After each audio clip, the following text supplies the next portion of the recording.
Bonjour à tous. La vidéo d'aujourd'hui concerne une expérience de mort imminente et le salut à la toute dernière minute, une véritable échappée belle. Alors asseyez-vous, détendez-vous, prenez une tasse de café ou de votre boisson préférée, et profitez de cette narration de son expérience. Après que son cœur ait cessé de battre, Rocky décrit sa présence en enfer et la chaleur extrême qu'il a ressentie pendant son expérience de mort imminente. C'est alors que ce non-croyant a demandé pardon à Jésus et l'a accepté comme son sauveur. J'espère que vous apprécierez tous d'écouter l'expérience de mort imminente de Rocky. Partagez la vidéo à quelqu'un qui pourrait en avoir besoin. Si ces vidéos vous ont aidé, assurez-vous de cliquer sur l'icône j'aime, je m'abonne et la cloche pour être informé de toutes nos nouvelles vidéos. Nous les postons régulièrement. Partagez vos rêves, EMI, visions ou autres expériences à visiontransformation.info@gmail.com. Vous pouvez désormais soutenir la chaîne via PayPal ou en nous achetant un café. Les détails sont dans la description. Le 12 avril 2021, je suis allée à Walmart comme je le faisais habituellement avec ma mère, mon amie Jess et Marie, ma femme. J'avais beaucoup de difficultés à respirer et à marcher dans le magasin. J'ai dû m'asseoir à plusieurs reprises. Finalement, je suis allée m'asseoir dans la voiture, car mon rythme cardiaque atteignait 179 BPM. Jess et moi sommes allés attendre dans la voiture, pendant que Marie et ma mère finissaient de passer à la caisse. Nous sommes rentrés à la maison et j'ai lutté le reste de la journée. J'ai dit à Marie qu'elle devrait peut-être appeler le 911. J'ai contacté la ligne d'urgence de mon médecin traitant. On m'a dit de manger une collation et d'aller me coucher. J'ai donc mangé une collation et je ne me sentais pas bien. J'ai dit à Marie d'appeler les urgences et je n'arrêtais pas de le répéter. J'étais extrêmement paniquée. Je sentais l'urgence. J'avais besoin d'aller à l'hôpital en urgence. Je n'arrêtais pas d'entrer et de sortir de ma conscience. J'ai dit, bébé, quand est-ce qu'ils seront là? Elle a dit, bientôt. Elle a commencé à faire des massages sternaux, qu'elle avait appris en travaillant à l'hôpital. Si vous les faites correctement, ils gardent le patient conscient. Je savais que quelque chose n'allait pas du tout. Je continuais à voir une silhouette sombre dans le coin de la pièce, près de mon armoire. Elle me faisait signe de venir vers elle. Et elle ne voulait pas partir. J'étais terrifiée. Je ne savais pas ce que cette chose voulait, mais je pense que c'est moi qu'elle voulait. Était-ce mon père qui était décédé quand j'avais 12 ans? Je ne pouvais pas le dire. Il ressemblait à un mauvais esprit. Mon père était un homme très mauvais. Les ambulanciers sont arrivés à notre appartement et ont évalué mon état. Ma tension était si basse qu'ils n'ont pas pu la mesurer et mon rythme cardiaque était de 42 battements par minute. Ce qui est extrêmement bas. Pas compatible avec la vie. L'ambulancier m'a demandé si je pouvais me lever et marcher jusqu'à la civière. Je me suis levée et je suis retombée. Ils ont donc apporté une chaise civière, m'ont attachée et m'ont fait descendre les escaliers étroits du couloir de mon immeuble pour me conduire à l'ambulance. Marie a dit, « Je t'aime, bébé ». J'ai dit, « Je t'aime aussi, babe ». Un côté de mon visage était paralysé et je bafouillais. Marie a mis mon téléphone et mon chargeur dans ma poche et ils m'ont fait monter dans l'ambulance. La dernière chose dont je me souviens, c'est d'être à l'arrière de l'ambulance. J'avais peur. J'ai commencé à paniquer. J'ai dit, oh non. Je suis en train de mourir. J'ai attrapé les bras d'un des ambulanciers et j'ai dit, aidez-moi. Je vais mourir. Et toutes les lumières ont commencé à s'éteindre. Je me suis dit, ça y est, ça y est. Puis mon âme a été projetée hors de l'ambulance et j'ai atterri devant l'hôpital. J'ai commencé à être poursuivie par un démon. Je crois que c'était l'ombre noire de ma chambre. Le démon me disait que je ne reverrais jamais ma stupide femme ou ma mère. Je ne pouvais rien faire d'autre que d'essayer de m'éloigner de cette créature. J'avais l'impression qu'elle observait tous mes mouvements depuis un certain temps et je croyais que c'était ma manifestation. Soudain, j'ai ressenti une douleur intense et je suis tombée à genoux. Je me suis ensuite allongée sur le dos. C'était la pire douleur que j'avais jamais ressentie. J'ai soudain entendu une voix. Une voix familière. La voix a crié « Rocky ». C'est mon surnom d'enfance qui m'a suivi pendant toutes ces années. Bref, c'est comme si une voix familière m'appelait alors que je suis allongée là. Je suis paralysée, tout s'efface et redevient noir. Je suis maintenant dans un vide noir. Je suis suspendue en l'air dans l'obscurité. Je ne pouvais pas voir. Je ne sentais plus mon corps. J'ai commencé à appeler à l'aide et à ma grande surprise, ma voix était si faible que je pouvais m'entendre parler. J'ai continué à appeler à l'aide. Je me suis dit, je dois retourner auprès de ma famille. Je ne veux pas mourir. C'est comme la situation où une fois que vous demandez quelque chose, vous l'obtenez et ensuite vous n'en voulez plus. Je n'arrêtais pas de crier, aidez-moi. S'il vous plaît, aidez-moi. S'il vous plaît. J'ai senti une sensation de relâchement et j'ai commencé à tomber.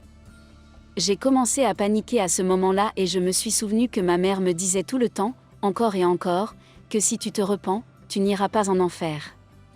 J'ai cru à ce moment-là que je tombais dans l'abîme de l'enfer. Je ne pouvais pas voir, mais j'entendais des cris tout autour de moi, me maudissant et m'appelant par des noms. Je continuais à tomber et je me souvenais aussi de ma mère qui me disait que si tu priais Dieu pour qu'il te pardonne, tu n'irais pas en enfer. J'étais faible après cette épreuve. Je me suis dit, Rocky, tu dois le faire. Tu l'as en toi. Alors, j'ai commencé à prier.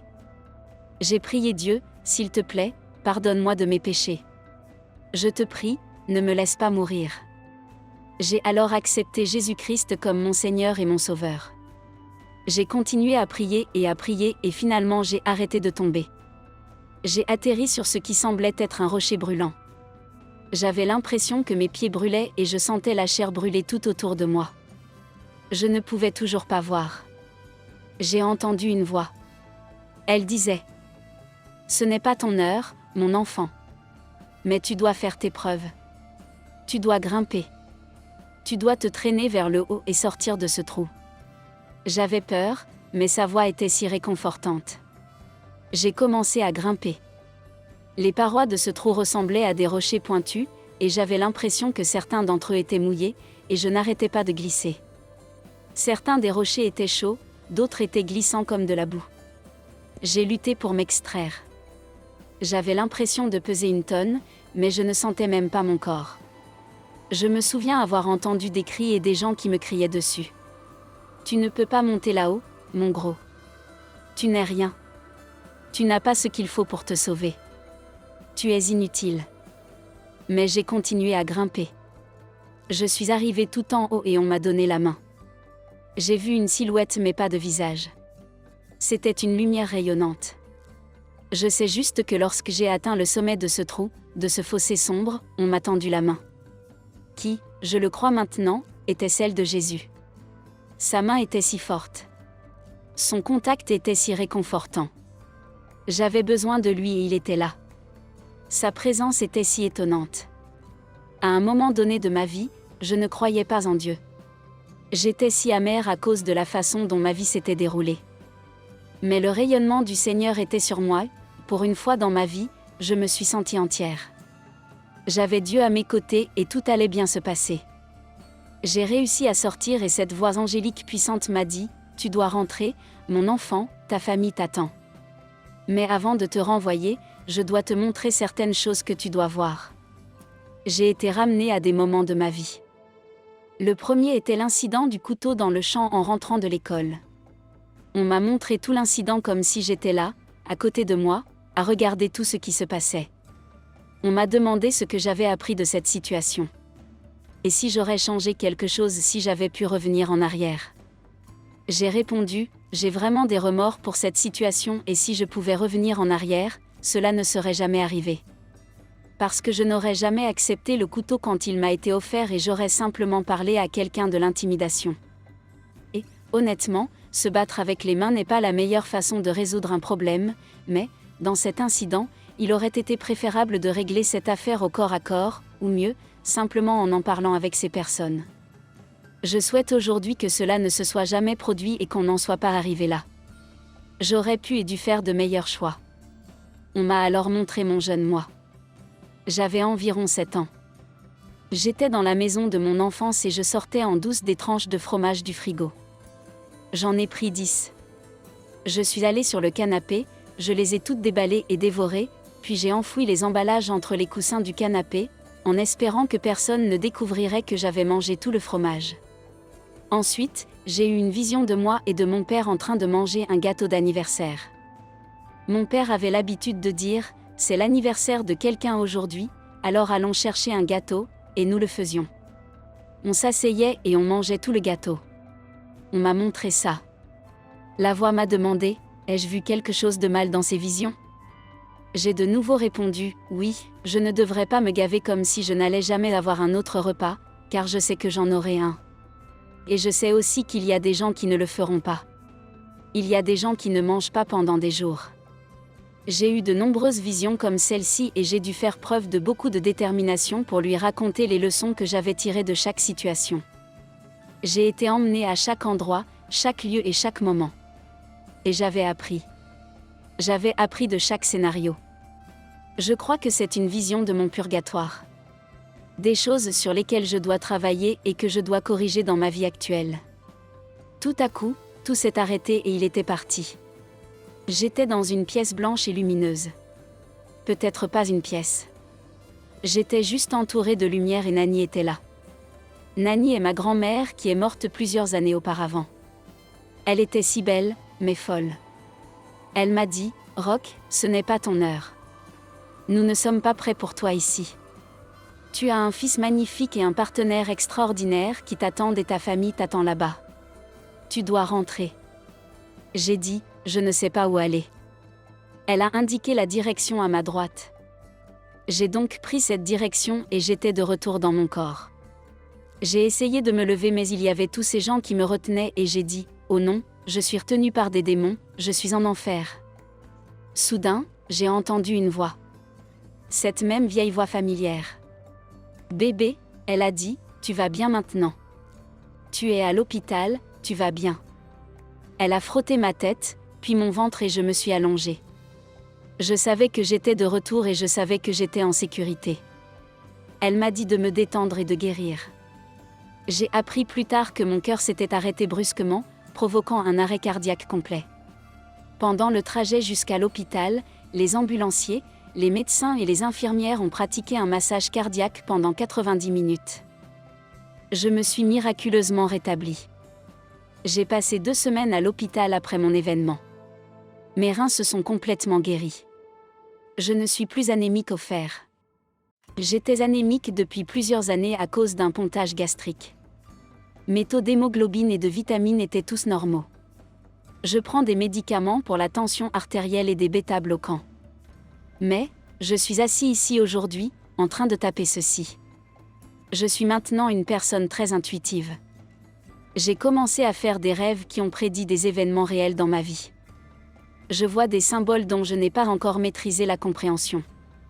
Depuis mon expérience, la vie a été merveilleusement étonnante. Je ne prends pas un seul moment pour acquis. C'était terrifiant, mais incroyable. J'ai réussi. J'ai réussi à revenir. Jésus m'a sauvé parce que j'ai fait mes preuves et parce que je l'ai accepté comme mon Seigneur et Sauveur. Nous ne pouvons que remercier Rocky pour son témoignage. Le passage qui nous vient à l'esprit vient de Ecclésiaste 12, 1-7 qui dit « Mais souviens-toi de ton Créateur pendant les jours de ta jeunesse, avant que les jours mauvais arrivent et que les années s'approchent où tu diras « Je n'y prends point de plaisir », avant que s'obscurcissent le soleil et la lumière, la lune et les étoiles, et que les nuages reviennent après la pluie, temps où les gardiens de la maison tremblent, où les hommes forts se courbent, où celles qui moulent s'arrêtent parce qu'elles sont diminuées, où ceux qui regardent par les fenêtres sont obscurcis, où les 2 battants de la porte se ferment sur la rue quand s'abaisse le bruit de la meule, où l'on se lève au chant de l'oiseau, où s'affaiblissent toutes les filles du champ, où l'on redoute ce qui est élevé, où l'on a des terreurs en chemin, où l'amandier fleurit, où la sauterelle devient pesante, et où la capre n'a plus d'effet, car l'homme s'en va vers sa demeure éternelle, et les pleureurs parcourent les rues, et avant que le cordon d'argent se détache, que le vase d'or se brise, que le seau se rompe sur la source, et que la roue se casse sur la citerne, avant que la poussière retourne à la terre, comme elle y était, et que l'esprit retourne à Dieu qui l'a donné. Nous voyons ici que tant que le cordon d'argent n'est pas brisé, il y a toujours de l'espoir pour être sauvé. Le mieux est de ne pas attendre pour découvrir la chaleur de l'enfer, mais de faire comme Rocky et d'appeler à Jésus dès maintenant pour que vous soyez sauvés et adoptés dans la famille de Dieu. Que pensez-vous de cette vidéo? Est-ce que vous êtes d'accord? Est-ce que vous n'êtes pas d'accord? Ou est-ce que vous voyez les choses autrement? Ou si vous avez reçu autre chose qui va avec ce message, laissez un commentaire. Si cette vidéo vous interpelle, si cette vidéo vous parle, laissez un commentaire. Partagez vos rêves, vos expériences de mort imminente, vos expériences spirituelles à l'adresse ci-dessous, visiontransformation.info@gmail.com. Nous connaissons en partie, nous prophétisons en partie, donc plus nous en savons et mieux nous marchons.